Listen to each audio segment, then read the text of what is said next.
मेरे प्यारे बच्चे, आज मैं आप लोगों को ज्योग्राफी पढ़ा रहा हूँ। भारत की स्थिति।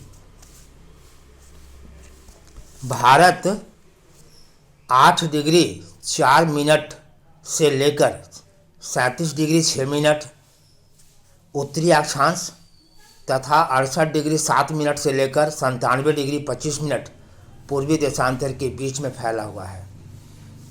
यानी 8-4-37-6 उत्तरी अक्षांश और 68-7-97-25 दक्षिणी पूर्वी देशांतर के बीच भारत का जो है अक्षांशीय और देशांतरीय विस्तार है।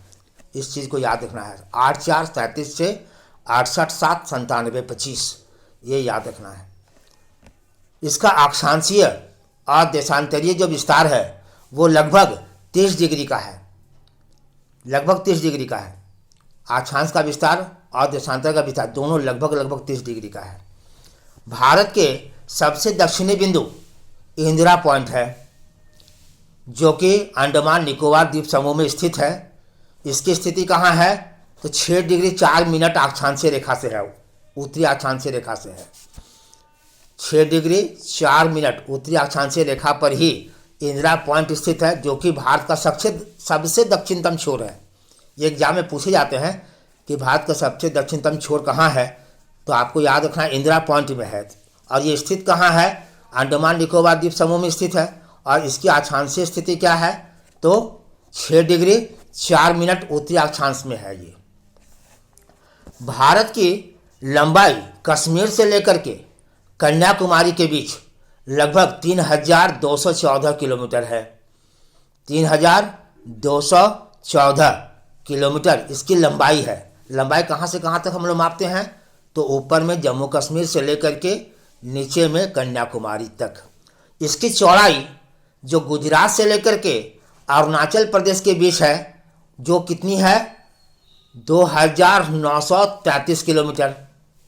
2933 किलोमीटर इसकी चौड़ाई है। भारत का जो समुद्री सीमा है, वह समुद्री सीमा जहां हमारा अधिकार है वह है 12 समुद्री मील, 12 समुद्री मील, जिसको अगर किलोमीटर में देखा जाए तो 21.9 किलोमीटर बैठता है। अर्थात 21.9 किलोमीटर या फिर 12 समुद्री मील तक हमारा जो है समुद्र में अधिकार है। 1 डिग्री देशांतर रेखा को पार करने के लिए पृथ्वी को 4 मिनट का समय लगता है। 1 डिग्री देशांतर रेखा तक पहुंचने के लिए पृथ्वी को 4 मिनट का समय लगता है। इसलिए हम लोग के देश में 2 घंटे का समय का अंतर आ जाता है। इसका कारण ये है कि हम लोगों का जो देशांतरीय विस्तार है 68-7 और 97-25 इसके बीच लगभग 30 डिग्री का अंतर है। तो अगर पृथ्वी को 1 डिग्री जाने में 4 मिनट लगते हैं तो 30 डिग्री को पार करने में कितने मिनट लगेंगे? लगभग 120 मिनट। 30 × 4, हाँ 120 मिनट लगेंगे। अर्थात जम्मू आपका जो है अरुणाचल प्रदेश और गुजरात के बीच में जो समय का अंतर होगा वो लगभग 2 घंटे का होगा। इसलिए ये आपको याद रखना है कि भारत का जो है अरुणाचल प्रदेश का समय और गुजरात का समय लगभग 2 घंटे का अंतर है। क्यों अंतर है? समझ में आ गया? पृथ्वी को एक देशांतर पार करने में 4 मिनट का समय लगता है। हमारा जो देशांतर का अंतर है वो 30 डिग्री है। तो 30 को 4 से अगर आप गुना करेंगे तो 120 मिनट आएगा। अर्थात 2 घंटे लगेंगे पृथ्वी को अरुणाचल प्रदेश से लेकर के गुजरात तक आने में। मीनिंग यही है कि 2 घंटे का समय अंतराल है हमारे देश में। हम लोग का जो देशांतरीय विस्तार है 68-7 और 97-25, इसको जोड़ करके 2 से भागा दे दी गई है, जो आया है 82.5 डिग्री पूर्वी देशांतर। ये हमारा मानक समय देशांतर है। 2 घंटे का जो समय का अंतर है इसको पाटने के लिए मानक देशांतर निर्धारित की गई है। मानक देशांतर निर्धारित करने के लिए क्या किया गया है? जो देशांतर रेखा है हमारे देश में 68-7 और 97-25, इसको जोड़ दी गई है और इसको 2 से भागा दिया गया है। भागफल कितना आएगा बेटा? 82 डिग्री आएगा। 82 डिग्री पूर्वी देशांतर को ही भारत का मानक देशांतर माना गया है। यहाँ जो समय निर्धारित होता है वही समय पूरे देश में मान लिया जाता है। ठीक है, इसलिए 2 घंटे का समय को पाटने के लिए ही ये मानक देशांतर 82.5 डिग्री निकाली गई है। यह रेखा जो है मानक देशांतर रेखा इलाहाबाद के निकट नैनी से होकर गुजरती है, और अगर हम लोग इसको झारखंड में लेंगे तो यह रेखा रांची के पास से होकर गुजरती है। यानी मानक जो रेखा है वह झारखंड में रांची के पास से होकर गुजरती है। विश्व में जितने भी देश हैं सारे ने समझौते करके देशांतर रेखा का चयन 7.5 डिग्री मानक देशांतर के रूप में किए हैं, के गुणक के रूप में किए हैं। 7.5 डिग्री देशांतर के गुणक के रूप में किए हैं, ताकि आसपास के जो क्षेत्र हैं उसके समय में आधा घंटा से ज़्यादा का अंतर न आए। यानी हर देश ने समझौता के तहत 7.5 डिग्री देशांतर रेखा को गुणक देशांतर रेखा के रूप में चुने हैं, ताकि किसी भी इलाके का जो समय है वह आधा घंटा से ज़्यादा का अंतर न हो। भारत का मानक समय जो है, भारत का जो समय है वो ग्रीनविच समय से 5.5 घंटा आगे है। यानी हमारा जो मानक या में उनका 82 डिग्री है, वहाँ जो टाइम होता है वह टाइम ग्रीनविच टाइम से लगभग 5.5 घंटा आगे है। भारत का जो क्षेत्रफल है वह 32,87,263 वर्ग किलोमीटर है, जो कि विश्व के क्षेत्रफल का 2.4% भाग पड़ता है। 2.4 यानी हमारा जो क्षेत्रफल है वह विश्व के क्षेत्रफल का 2.4% है। अगर क्षेत्रफल को लीजिएगा तो कितना है, 32,87,263 वर्ग किलोमीटर है। भारत का विश्व में क्षेत्रफल की दृष्टि से 7वां स्थान है। यानी भारत जो है विश्व का 7वां सबसे बड़ा देश है।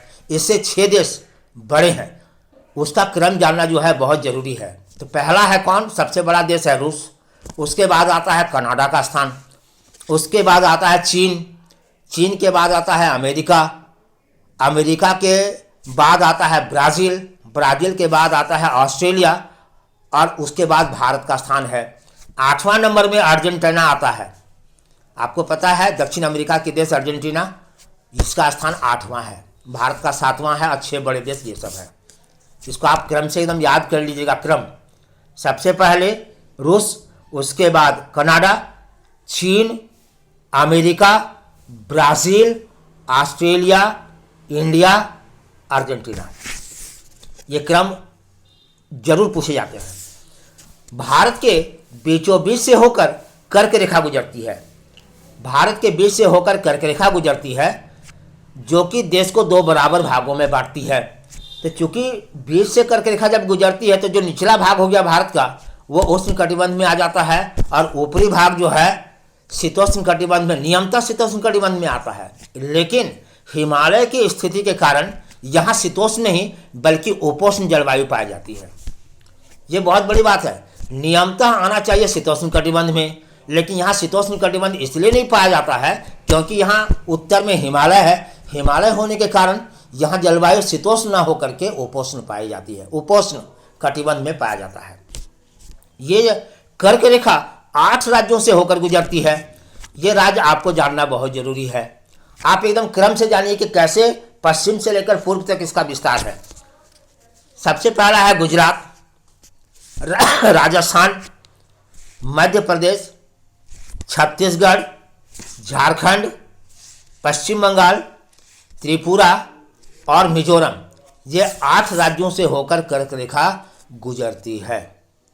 8 राज्य, सबसे पहला हो गया गुजरात, दूसरा राजस्थान, तीसरा मध्य प्रदेश, चौथा छत्तीसगढ़, 5वां झारखंड, 6ठा पश्चिम बंगाल, 7वां त्रिपुरा और 8वां मिजोरम। ये आपको याद रखने हैं। इन्हीं राज्यों से होकर कर्क रेखा गुजरी है। कर्क रेखा के चलते भारत का दक्षिणी भाग उष्ण कटिबंध में पड़ता है और उत्तरी भाग उपोष्ण कटिबंध में पड़ता है। नियमतः शीतोष्ण कटिबंध में होना चाहिए था, लेकिन शीतोष्ण कटिबंध न पड़ के उपोष्ण कटिबंध में पड़ता है क्योंकि यहाँ उत्तर में हिमालय स्थित है। भारत की स्थल सीमा की कुल लंबाई, जो हमारी स्थल सीमा की जो कुल लंबाई है वो 15,200 किलोमीटर है। इसका मीनिंग हो गया कि भारत का जो मानचित्र है उसको आप किनारे किनारे से होकर के पूरे भाग को लीजिएगा तो ये लगभग 15,200 किलोमीटर है। ठीक है, जो कि कुछ देशों को स्पर्श करती छूती है। किसको किसको छूती है? बांग्लादेश को, चीन, पाकिस्तान, नेपाल, भूटान, म्यांमार और अफगानिस्तान। इन देशों को हमारी 15,200 किलोमीटर की जो सीमा है वो इन देशों को स्पर्श करती है, छूती है। भारत की जो मुख्य भूमि है उसकी तटीय सीमा की लंबाई है 6,100 किलोमीटर। भारत की तटीय सीमा की लंबाई है 6,100 किलोमीटर। यदि इसमें द्वीपों के तटीय सीमा को जोड़ दिया जाए, द्वीपों के तटीय सीमा को भी जोड़ दिया जाए तो ये हो जाती है 7,516.6। 7,516.6 ये हमारा जो है टोटल तटीय सीमा हो जाती है द्वीपों सहित। और अगर द्वीप को अगर आप हटा दीजिएगा तो मुख्य भूमि की तटीय सीमा है 6,100 किलोमीटर।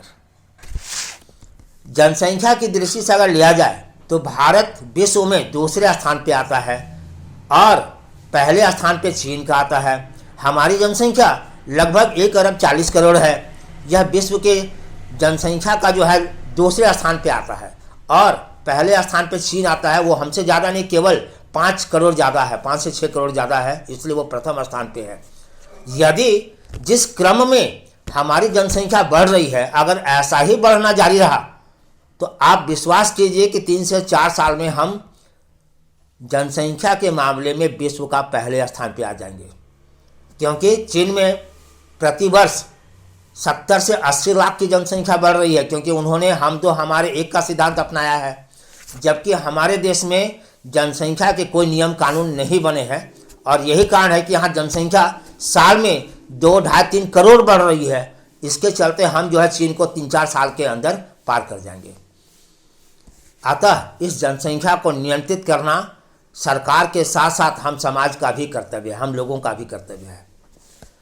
22 डिग्री का जो उत्तरी अक्षांश रेखा है, अगर आप उसको अपने देश में निर्धारित करेंगे तो आप पाएंगे कि 22 डिग्री के नीचे हम लोग का जो दक्षिणी भाग है वो धीरे धीरे देखिएगा सकरा होता जाता है, पतला होता जाता है। यह पतलापन जो है वो कहाँ से शुरू होता है? 22 डिग्री उत्तरी अक्षांश से शुरू होता है।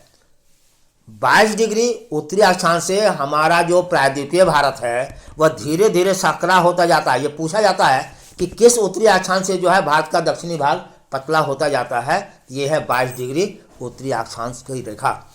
यहाँ हमारी जो दक्षिणी भारत का सीमा है यह हिंद महासागर से स्पर्श करता है और हिंद महासागर को 2 भागों में बांटता है। हिंद महासागर का जो पूर्वी भाग है उसको हम बंगाल की खाड़ी के नाम से जानते हैं और इसका जो पश्चिमी भाग है उसे हम अरब सागर की संज्ञा देते हैं। अर्थात अरब सागर और बंगाल की खाड़ी यह वास्तव में हिंद महासागर का ही हिस्सा है। इसका नाम केवल भारत के चलते पड़ा है। अब कल जो है इसके आगे बेटा मैं ज्योग्राफी पढ़ाऊंगा। धन्यवाद।